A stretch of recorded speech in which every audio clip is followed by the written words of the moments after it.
I've got another match for you in the Tier 8 Premium Pan-Asian Destroyer Lucian. This match happened on the first day of the current update during my stream, so those of you who were there might be familiar with the results, but this one is going to go right down to the wire. It's my favorite kind of match in World of Warships Legends, where it's not clear what team is going to win until the very end. So, of course, there's a bit of a journey we're going to have to go on to get to that point, and there's a lot to dig into on the way. To begin with, we spawn in the center of the map, south of the Bravo cap, which on any map is kind of a questionable spawn. Often you see people abandoning the center, particularly in larger capital ships like cruisers and battleships, because, of course, if you push too far into the center, well, you can be crossfired from both of the flanks, and you're not going to be floating for too long. Destroyer doesn't necessarily have that problem because of the concealment. And the idea is, well, we spawn south of Bravo, so we're going to head into it and try to take it. I find a lot of destroyers don't like to play the center, actually, because it is difficult to play. But if you are able to enter the center cap early on in a battle, and you're able to flip it without sinking, oftentimes your team can hold that cap for the entirety of the match. So that's what we're approaching Bravo with the goal to do. We've got a Hawk pushing in who I think is going to demonstrate to us exactly why you wouldn't want to play a battleship in the center of the map, particularly by pushing straight in early on. It looks like the Hawk is maybe going to turn and go between those two islands, so we're going to place some torpedoes in that area in order to damage him if he does decide to do that, but he's already attracting fire from our teammates, and he's already lost about 10,000 HP there. Now, we've entered the Bravo cap, but take a note of what we're doing. We're not pushing closer to the Hawk. We are stopping, and then we're going to start reversing in order to point our stern in his direction so we can have our bow pointed out of the cap. A very common tactic that more people should employ in destroyers.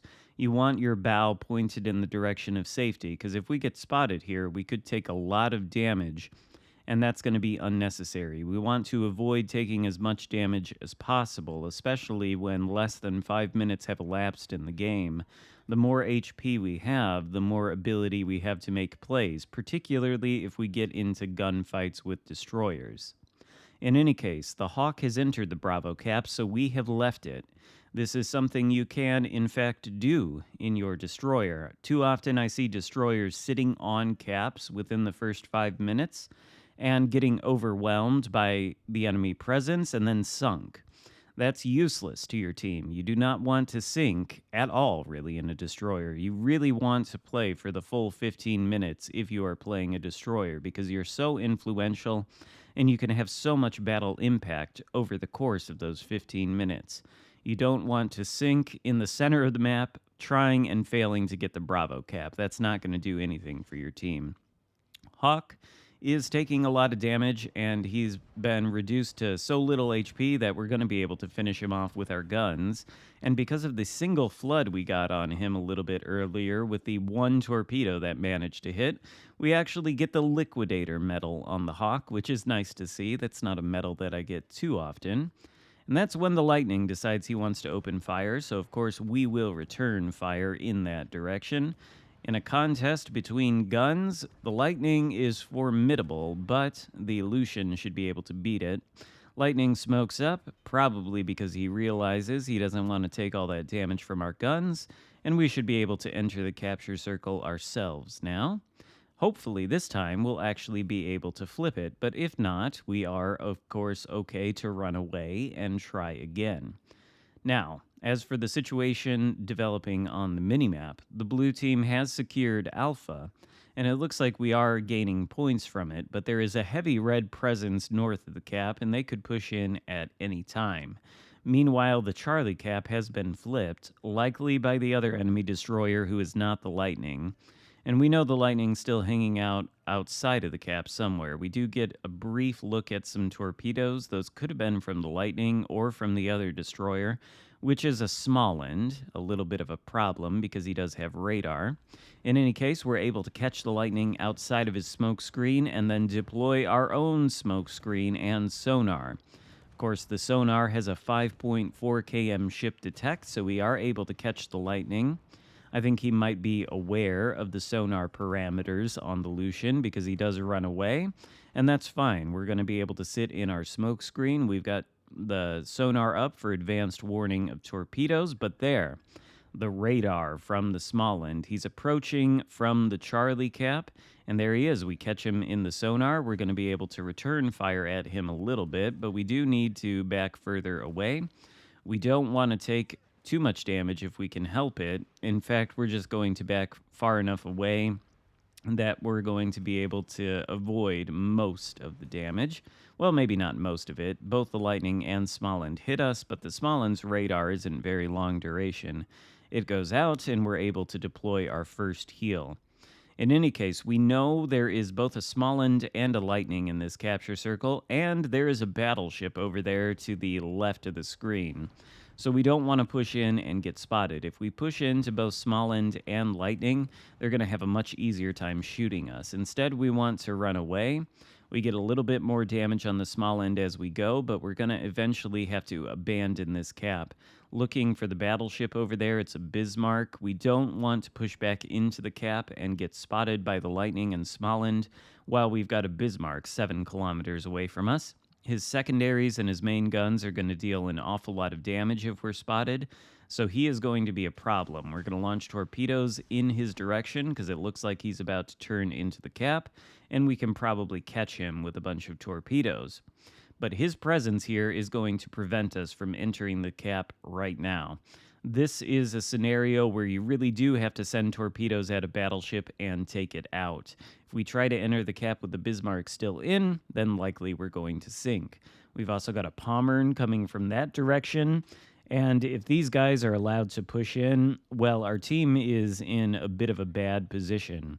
Aside from the cruiser that is to the far eastern side of the map near Charlie, the rest of our team is sort of between Alpha and Bravo. The cruiser up near Charlie gets sunk, and that Pommern and that other cruiser are going to be able to push in from that direction and probably get crossfires on our team, which is not ideal. So what do?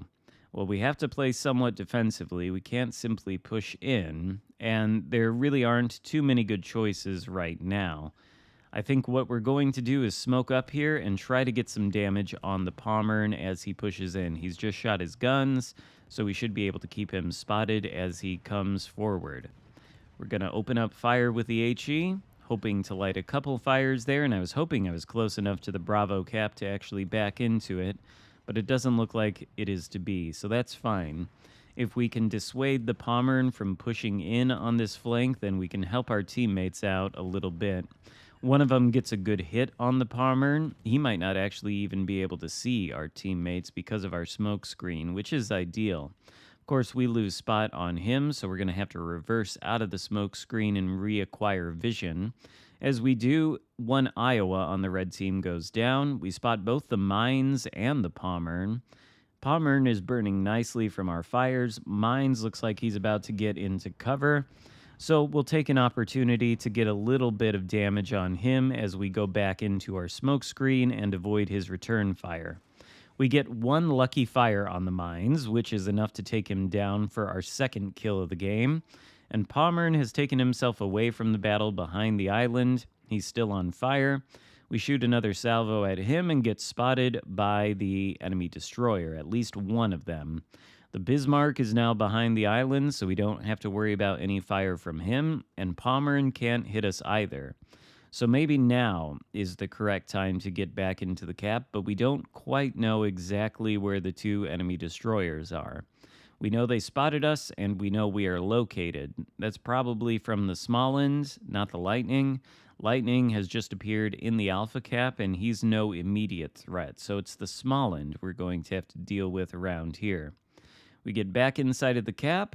We notice that it's not being contested, so of course the Småland is outside of it. We can see him headed away there. There's nobody on his team that can shoot at us, as far as I can tell, besides him, so we open fire. Of course, the HE damage is a little bit anemic for each shell, and we don't do a whole lot of damage to the Småland, but he does continue to run away. Sent torpedoes into the gap because we did notice the Bismarck was going to come out of that gap, and hopefully these torpedoes take him down because he is a real problem. We are having to smoke up now that he can shoot us and use our last smoke screen. Torpedoes look good though. One catches him on the bow, and actually two, but that's all we're going to get. The Bismarck has been reduced to a little bit less than half HP, and we have to be careful because he's pushing straight in. Bismarck does, of course, have sonar, and that could be a problem if he catches us in the sonar. The situation is pretty dire for our team, by the way. It's pretty even in terms of ship counts, but the enemy team does have its 2 destroyers, and I am the only destroyer left. So it's crucial that I play this very carefully and don't sink. If I do sink, then probably all hope is lost. We know Bismarck is approaching the cap. We know he's got sonar. We don't want to get caught in that sonar and spotted, especially when we have no vision on anything right now, but we do want to secure the cap. We're moving toward the edge of it, almost secured, and that's when the Bismarck enters. So we know we're not going to take the cap. There's no point in staying on it while it's contested at this moment, not with the Bismarck right there. He needs to be taken down. But if you'll note, I was mistaken. The Bismarck is not the reason the cap got contested. That would be the Småland. Bismarck is still outside of the cap, so hopefully our spotting the Bismarck is going to lead to our teammates shooting him. There they get a couple of good hits, and it looks like he's going to reverse himself behind the island. So this might be an opportunity where we can get a little bit of damage on him with the guns without having to worry about return fire from either his main guns or secondaries. Once again, we do get a lucky fire, and because we are shooting at the Bismarck, that gives the Småland the confidence he needs to open up, as well as the Lightning. This is good. This is kind of what I was hoping for in shooting at the Bismarck. Sometimes if you shoot at battleships in open water like this, especially in a situation or in a position where you know you're not going to take any return fire from the battleship, it can be a good idea because that may prompt the enemy destroyers to open fire on you, which is going to allow you to see them and do damage. Now, you might not want to do that if you're not in a good dedicated gunboat platform like the Lucian, but for this ship and things like the Khabarovsk, it is actually a strategy that I find useful. You just have to be sure you're in a safe position to do it. If we were more in the center of the cap, where the Bismarck could shoot back at us with his secondaries and main guns, well, we probably wouldn't have wanted to open fire and lose HP for no reason. But in that scenario, it did work out to our advantage, and we know generally now where the Småland and the Lightning are. The team takes down the last remaining cruiser, the Cherbourg, but still the Småland and the Lightning are left floating. These guys have played a pretty good game. You don't often see destroyer players like this surviving till the very end, but these last 2 minutes are really going to be where the match is decided. The enemy team has more capture circles than we do. They have 2 to our 1. We could potentially flip the Bravo cap, but I don't know if it's going to be enough to win. At this point, both the Småland and the Lightning are going to be able to clinch the victory if they run away and preserve their HP and don't sink. At least I think so.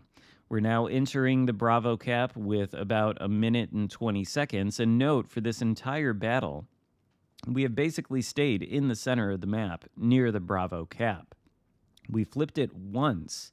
Or no, we haven't flipped it at all up until this point, but that's okay. We're still alive. We're still able to impact the game.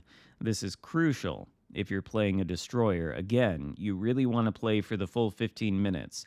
Look how much HP we've got left at the end. Almost 11.5k.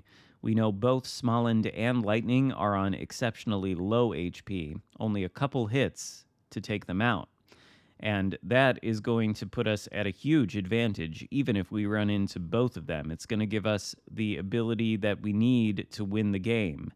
And Småland, well, he decides to open fire on the battleship, probably to reset that battleship, but that is a fatal mistake on his part. There are less than 30 seconds left to go in this game when the Småland and the Lightning both get spotted. And because they choose to get spotted, well, both of them go down. and they lose. They actually throw the game.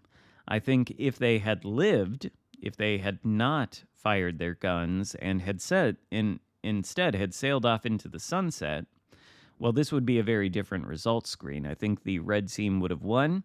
I don't think there was quite enough time, even if I did flip that cap, to overtake them on points. So this just goes to show you yet another example of why it's important to play for the full 15 minutes, especially if you're in a destroyer, and why it's important not to sink for no gain.